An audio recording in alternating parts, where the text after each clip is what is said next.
রাজনীতির আলোচনা মসজিদের মিম্বার নয়, মসজিদের মিম্বরে কোনো রাজনীতির আলোচনা করা যাবে না।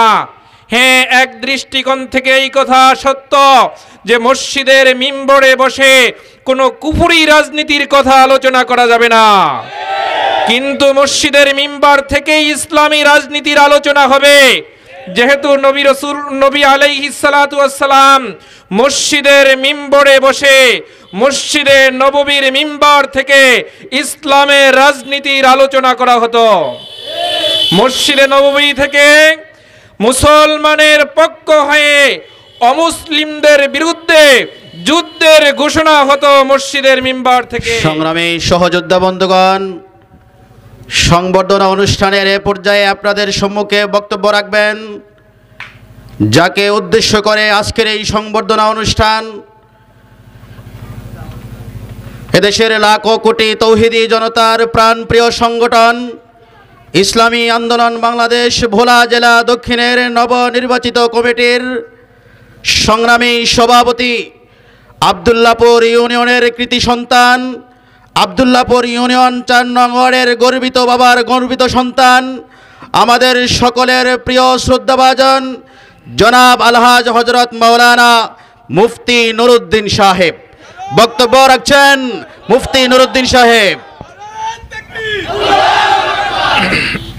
আসসালামু আলাইকুম ওয়া রাহমাতুল্লাহি ওয়া বারাকাতুহু। নাহমাদুহু ওয়া নুসাল্লি আলা রাসূলিহিল কারীম, আম্মা বা'দ। ফাআউযু বিল্লাহি মিনাশ শাইতানির রাজীম। বিসমিল্লাহির রাহমানির রাহিম। ইন্নাদ দীনা ইনদাল্লাহিল ইসলাম। ওয়া ক্বালা সাহিবুল কুরআনি সাল্লাল্লাহু আলাইহি ওয়াসাল্লাম, আলা কুল্লুকুম রাইন ওয়া কুল্লুকুম মাসউলুন আন রাইয়াতিহি, আও কামা ক্বালা আলাইহিস সালাতু ওয়াসসালাম।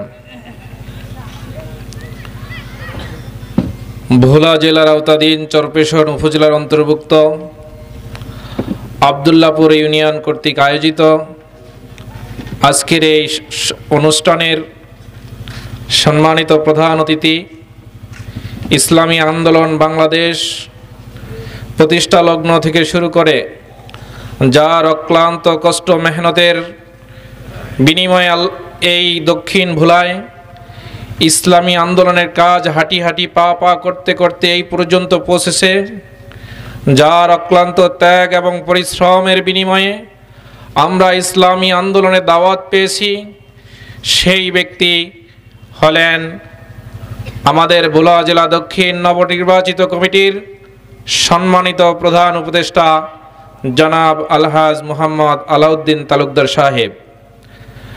আজকের এই অনুষ্ঠানে উপস্থিত রয়েছেন ভোলা জেলা দক্ষিণ শাখার নবনির্বাচিত কমিটির সিনিয়র সহসভাপতি জনাব হযরত মাওলানা গোলাম মুর্শেদ সাহেব। আরও উপস্থিত রয়েছেন ভোলা জেলা দক্ষিণ শাখার নবনির্বাচিত কমিটির সহসভাপতি জনাব হযরত মাওলানা আবু ইউসুফ সাহেব। আরও উপস্থিত রয়েছেন ভোলা জেলা দক্ষিণ শাখার বর্ষিয়ান রাজনীতিবিদ,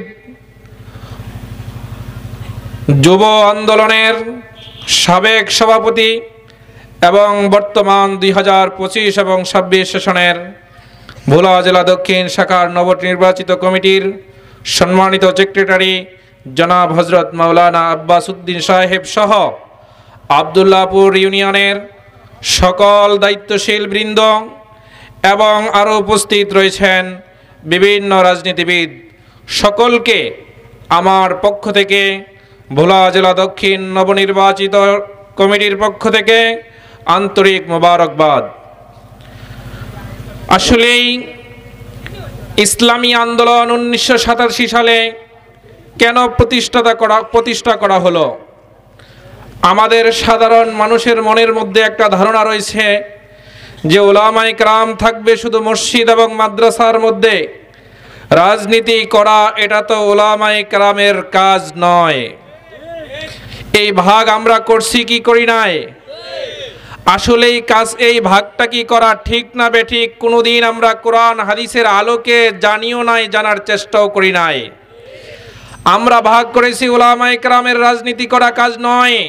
যদি এটাই সত্য হয়ে থাকে তাহলে রাসূলুল্লাহ সাল্লাল্লাহু আলাইহি ওয়াসাল্লাম রাজনীতি করেছিলেন কিনা? করেছেন।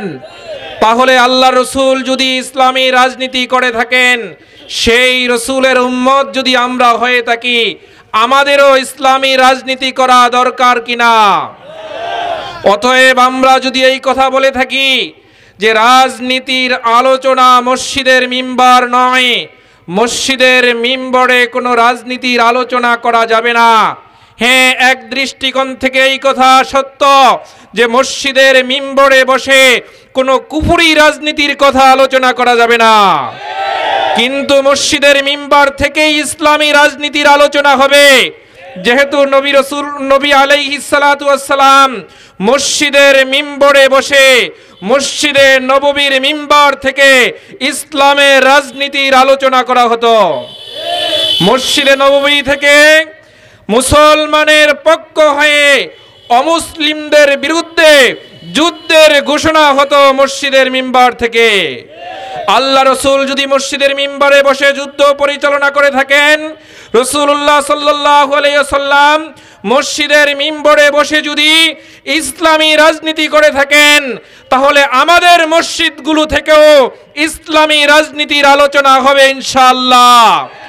কিন্তু অনু ইসলামিক কোন রাজনীতির আলোচনা মসজিদের মিম্বার থেকে হতে পারে না, যেহেতু এটা মুসলমানের মসজিদ, মুসলমানদের ইবাদতখানা। আমি একটু পিছন থেকে 2-1 মিনিটের মধ্যে কথা বলে আলোচনা শেষ করব। আমরা দাওয়াত ও তাবলীগের মেহনত বাংলাদেশে উপমহাদেশে শুরু হয়েছে 1340 হিজরি থেকে, আজ থেকে প্রায় 107 বছর আগে।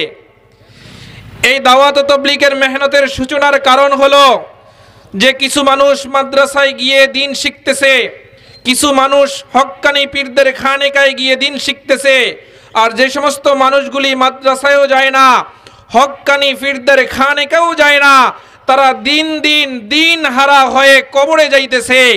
ওই মানুষগুলিকে দাওয়াত দিয়ে দিনের পথে আনার জন্য 1340 হিজরিতে দাওয়াত ও তাবলীগের মেহনত চালু হয়। ঠিক তেমনি ভাবে 1987 সালে চরমনাইর পীর সাহেব জনাব হযরত মাওলানা সৈয়দ ফজলুল করিম সাহেব দেখতেছেন মানুষগুলি কুপুরি মতবাদের দাওয়াত চলতেছে, গণতন্ত্রের দাওয়াত চলতেছে, সমাজতন্ত্রের দাওয়াত চলতেছে, রাজতন্ত্রের দাওয়াত চলতেছে। গণতন্ত্র, সমাজতন্ত্র, রাজতন্ত্রের দাওয়াতের দ্বারা মানুষগুলি ঈমান হারা হয়ে কবরের দিকে যাইতেছে।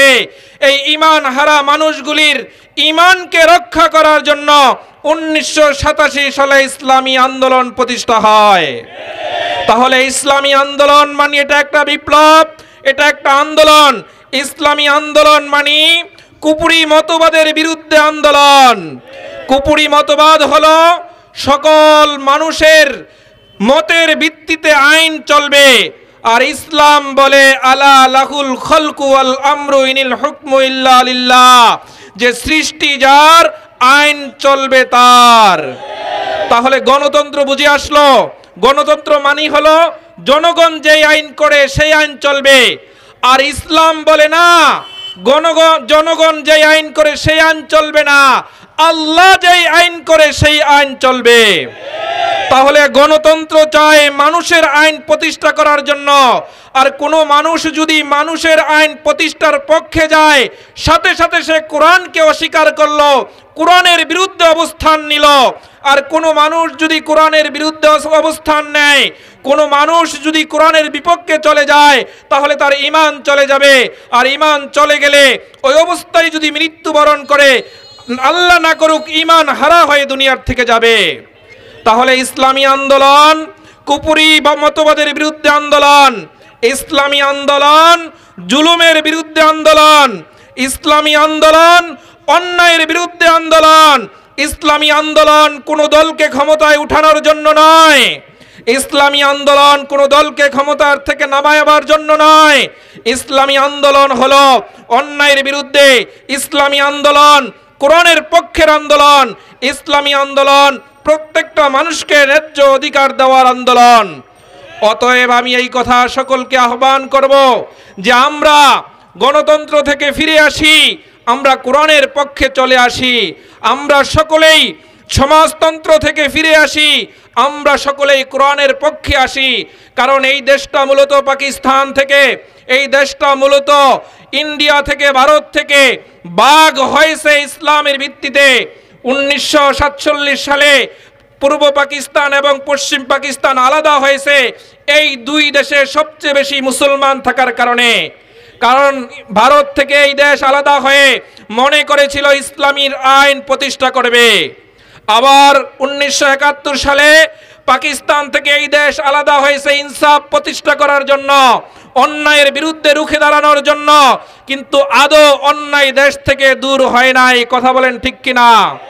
আজও জুলুমবাজ দূর হয় নাই। অতএব আমরা সকলেই অন্যায়ের বিরুদ্ধে রুখে দাঁড়াবার জন্য, আল্লাহর জমিনে আল্লাহর আইন বাস্তবায়নের লক্ষ্যে ইনসাফ প্রতিষ্ঠার জন্য আমরা সকলে ইসলামের পক্ষে আসি, ইসলামী আন্দোলনের পক্ষে আসি, কোরআনের পক্ষে আসি। আমরা আমাদের সামনে আগত নির্বাচনে আমরা কোরআনের পক্ষে অবস্থান নিয়ে হাত পাকা মার্কায় আমরা ভোট দেব ইনশাআল্লাহ। হাত পাকা এমন একটা মার্কা, যেই মার্কা যদি নাড়ায় ইসলামী আন্দোলনের কর্মীও বাতাস পাবে, আরাম পাবে। এই পাখা যদি অন্য ধর্মের, অন্য দলের কোনো লোকও যদি এই পাখা নাড়ায় সেও আরাম পাবে। এই হাত পাকা যদি কোনো হিন্দুও নাড়ায় সেও আরাম পাবে। এই হাত পাকা যদি কোনো বৌদ্ধ নাড়ায় সেও আরাম পাবে। এই হাত পাকা যদি কোনো খ্রিস্টান আর ইহুদিও যদি হাত পাকা নাড়ায় সেও আরাম পাবে।